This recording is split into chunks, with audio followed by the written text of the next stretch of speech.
Unang mga Kronika 2, ang lahi ni Juda. Ito ang mga anak ni Jacob, Ruben, Simeon, Levi, Juda, Issachar, Zebulun, Dan, Jose, Benjamin, Naphtali, Gad, at Asher. Ang mga anak ni Juda kay Batsua na isang Kanaanita ay sina Onan at Sela. Ang panganay niyang si ay naging masama sa paningin ni Yahweh kaya ito'y pinatay. Sina Perez at Zerah naman ang naging mga anak niya kay Tamar na kanyang manugang, kaya 5 lahat ang anak ni Juda. Ang mga anak ni Perez ay sina Hezron at Hamel. Ang kay Zerah naman ay sina Zimri, Ethan, Heman, Calcol at Darda. 5 lahat ang naging anak ni Zerah. Anak ni Zimri si Carmi. Ang anak naman ni Carmi na si Akan, ang nagdulot ng malaking kapahamakan sa Israel dahil sa paglabag sa utos ng Diyos na may kinalaman sa mga bagay na itinakdang wasakin. Si Azarias naman ay anak ni Ethan, ang angkan na pinagmulan ni David.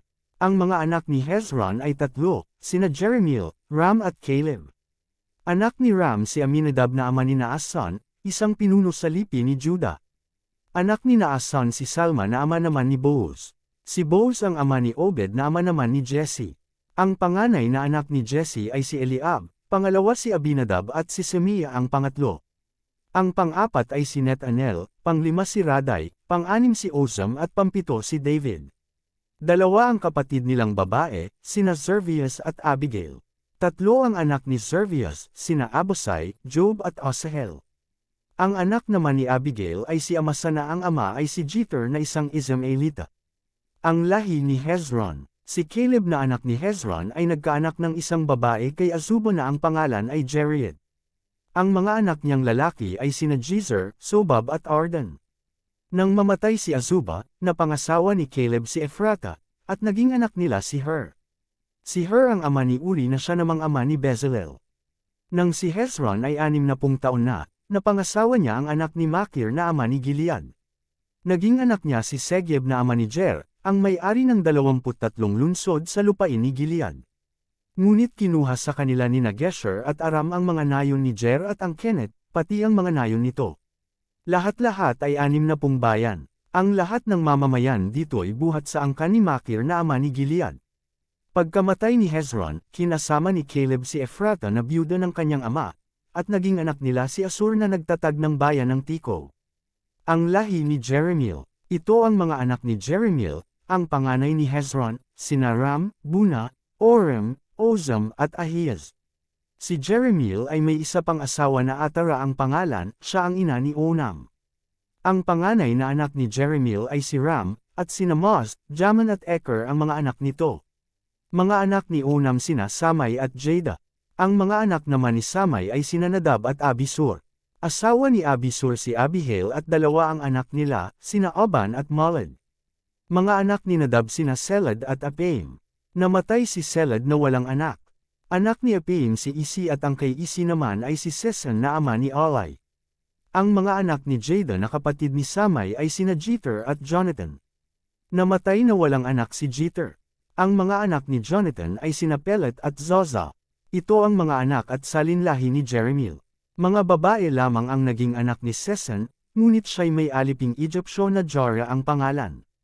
Ipinakasal niya ito sa kanyang anak na dalaga at naging anak nila si Atay.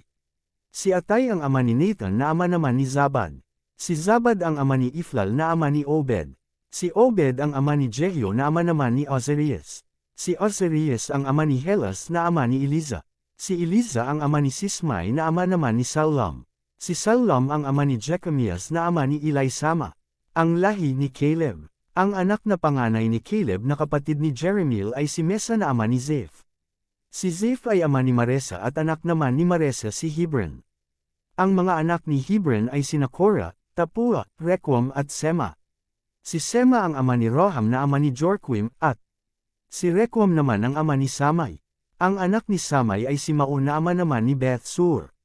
Naging asawang lingkod ni Caleb si Epha, at nagkaanak sila ng 3, sina Haran, Moza at Gases.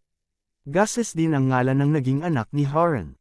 Ang mga anak ni Jode ay sina Regem, Jotam, Jesem, Pelet, Epha at Soph. Kay Maaka, isa pang asawang lingkod ni Caleb, nagkaanak siya ng 2, sina Sibur at Tirhana. Naging anak niya rito si Soph na ama ni Madmana at si Siva na ama naman ni Makbena at Gibi. Ang babaing anak ni Caleb ay si Aksa. Ito ang angka ni Caleb, si Hur ang panganay na anak niya kay Ephrata. Naging anak naman ni Hur sina Sobal na nagtatag ng lungsod ng Jerim, si Salma na nagtatag ng Bethlehem at si Herf na nagtatag ng Beth-Gader. Si Sobal ang ama ni Haro, ang pinagmulan ng kalahati ng Manuho. Kay Sobal din nagmula ang ilang angkang nanirahan sa lungsod ng Jerim tulad ng mga Aitrita, mga Putita, mga Sumatita, mga Mizraita, mga Zorita at mga Estaolita. Ang mga angkan naman ni Salma na nagtatag ng Bethlehem ay ang Netophatita, Atrit Bet Job, at ang kalahati ng mga Manahatita at Zorita. Ang angkan ng mga estriba na tumira sa Jabs ay ang mga Tiratita, Simatita at Sukatita. Ito ang M.